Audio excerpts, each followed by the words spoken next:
ನಮಸ್ತೆ. ಧ್ಯಾನ, ಮೆಡಿಟೇಷನ್ ನಮಗೆಲ್ಲ ಒಂದು ವರದಾನ. ಇಂದಿನ ದಿನಮಾನದ ಒತ್ತಡದಲ್ಲಿ ಯಾರನ್ನಾದರೂ ಕೇಳಿದ್ರು ಡಯಾಬಿಟೀಸ್, BP, ಸ್ಟ್ರೆಸ್, ಥೈರಾಯ್ಡ್ ಈ ಥರದಾದಂಥ ಸಮಸ್ಯೆಗಳನ್ನು ಕೇಳ್ತೀವಿ. ಇದಕ್ಕೆಲ್ಲ ಪರಿಹಾರ ಏನು? ಉತ್ತರ ಒಂದೇ, ಮೆಡಿಟೇಷನ್, ಧ್ಯಾನ.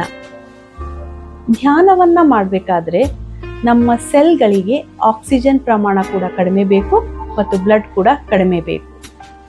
ಆ ರೀತಿ ಆದಾಗ ಅವುಗಳು ಸೆಲ್ಸ್ ರೀಜನರೇಷನ್ ಆಗಲಿಕ್ಕೆ ಮತ್ತು ರಿಪೇರ್ ಮಾಡಲಿಕ್ಕೆ ಸಹಾಯ ಆಗುತ್ತೆ. ಇದರಿಂದ ನಮ್ಮ ಓವರ್ ಆಲ್ ಬಾಡಿ ರಿಪೇರ್ ಆಗಲಿಕ್ಕೆ ಸಹಾಯ ಆಗುತ್ತೆ. ನಮ್ಮ ಆರ್ಗನ್ಸ್ಗಳಿಗೂ ಕೂಡ ಧ್ಯಾನ ಮಾಡಬೇಕಾದ್ರೆ ಅಷ್ಟೊಂದು ಬ್ಲಡ್ ಬೇಕಾಗೋದಿಲ್ಲ.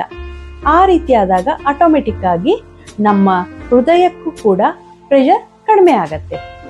ಅದಕ್ಕೆ ಪ್ರೆಷರ್ ಕಡಿಮೆ ಆದಾಗ ನಮ್ಮ BP ಲೆವೆಲ್ ಕೂಡ ನಾರ್ಮಲ್ ಆಗಿರುತ್ತೆ ಮತ್ತು ನಮ್ಮ ರಕ್ತದಲ್ಲಿರ್ತಕ್ಕಂತಹ ಲ್ಯಾಕ್ಟಿಕ್ ಆಸಿಡ್ ಅನ್ನ ಕಡಿಮೆ ಮಾಡಲಿಕ್ಕೆ ಕೂಡ ಸಹಾಯ ಮಾಡೋದ್ರಿಂದ ನಮ್ಮ BP ಲೆವೆಲ್ ಅನ್ನ ನಾರ್ಮಲ್ ಆಗಿ ಇಟ್ಕೊಳ್ಳಿಕ್ಕೆ ಸಹಾಯ ಆಗುತ್ತೆ.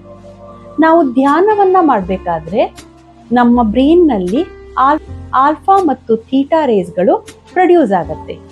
ಈ ರೀತಿ ಮಾಡಿದಾಗ ನಮ್ಮ ಇಂಟ್ಯೂಷನ್ ಲೆವೆಲ್ ಅನ್ನ ಹೆಚ್ಚಿಗೆ ಮಾಡ್ಕೊಳ್ಳಿಕ್ಕೆ, ನಮ್ಮ ಕ್ರಿಯೇಟಿವಿಟಿಯನ್ನ ಹೆಚ್ಚಿಗೆ ಮಾಡ್ಕೊಳ್ಳೋದಕ್ಕೆ ಮತ್ತು ನಮ್ಮ ಸಬ್ ಕಾನ್ಷಿಯಸ್ ಮೈಂಡ್ ಅನ್ನ ಅವೇಕನ್ ಮಾಡಲಿಕ್ಕೆ ಇದು ತುಂಬಾ ಸಹಾಯ ಮಾಡುತ್ತೆ. ಇನ್ನು ಮಹಿಳೆಯರಲ್ಲಿ ಇಂದಿನ ದಿನಮಾನದಲ್ಲಿ ಸ್ಟ್ರೆಸ್ ಇರಬಹುದು, ಮತ್ತೆ thyroid, irregular periods, PCOS, PCOD ಇಂಥ ಸಮಸ್ಯೆಗಳನ್ನ ಕಾಣ್ತೀವಿ. ಈ ರೀತಿಯಾದಂತಹ ಸಮಸ್ಯೆಗಳಿಗೆಲ್ಲ ಕಾರಣ ನಮ್ಮ ಹಾರ್ಮೋನಲ್ ಇನ್ಬ್ಯಾಲೆನ್ಸ್. ಹಾರ್ಮೋನಲ್ ಬ್ಯಾಲೆನ್ಸ್ ಮಾಡಲಿಕ್ಕೆ ಧ್ಯಾನ ಒಂದು ಮೆಡಿಸಿನ್ ಆಗಿ ವರ್ಕ್ ಮಾಡುತ್ತೆ. ನಮ್ಮ ದೇಹದಲ್ಲಿರ್ತಕ್ಕಂಥ ಕೆಲವೊಂದು ಆಕ್ಸಿಸ್ಗಳು ಅಂದರೆ HPA ಆಕ್ಸಿಸ್ ಇರಬಹುದು, HPO ಆಕ್ಸಿಸ್ ಇರಬಹುದು, ಇವೆಲ್ಲ ನಮ್ಮ ಹಾರ್ಮೋನಲ್ ಬ್ಯಾಲೆನ್ಸ್ ಮಾಡಲಿಕ್ಕೆ ಸಹಾಯ ಮಾಡುತ್ತೆ.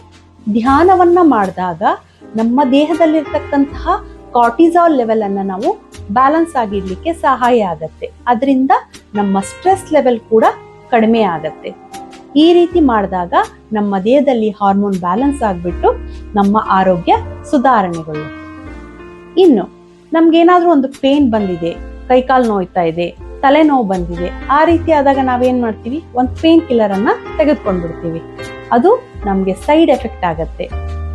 ನಾವು ಧ್ಯಾನವನ್ನ ಮಾಡಿದಾಗ ನಮ್ಮ ದೇಹದಲ್ಲಿ ಒಂದು ಕೆಮಿಕಲ್ ರಿಲೀಸ್ ಆಗುತ್ತೆ. ಅದನ್ನ ನಾವು ಎಂಡಾರ್ಫಿನ್ ಅಂತ ಹೇಳ್ತೀವಿ. ಇದು ನಮ್ಮ ದೇಹದಲ್ಲಿ ನ್ಯಾಚುರಲ್ ಆಗಿ ಪೇನ್ ಕಿಲ್ಲರ್ ತರ ವರ್ಕ್ ಮಾಡುತ್ತೆ. ಇದರಿಂದ ಪೇನ್ ರಿಲೀವ್ ಆಗ್ಲಿಕ್ಕೆ ಸಹಾಯ ಮಾಡುತ್ತೆ. ಒಂದು ಧ್ಯಾನವನ್ನ ಮಾಡೋದ್ರಿಂದ ಇಷ್ಟೆಲ್ಲ ಪರಿಹಾರ ಕಾಣ್ಕೋಬಹುದು, ನಮ್ಮ ಆರೋಗ್ಯ ಸುಧಾರಣೆ ಆಗತ್ತೆ. ಅಂದರೆ ದಿನನಿತ್ಯ ಕೂಡ ನಾವು ಧ್ಯಾನವನ್ನ ಮಾಡಿ ನಮ್ಮ ಆರೋಗ್ಯವನ್ನ ಸುಧಾರಣೆ ಮಾಡ್ಕೋಬಹುದಲ್ವಾ? ಆರೋಗ್ಯವೇ ಭಾಗ್ಯ. ಸರ್ವೇ ಸಂತು ನಿರಾಮಯ.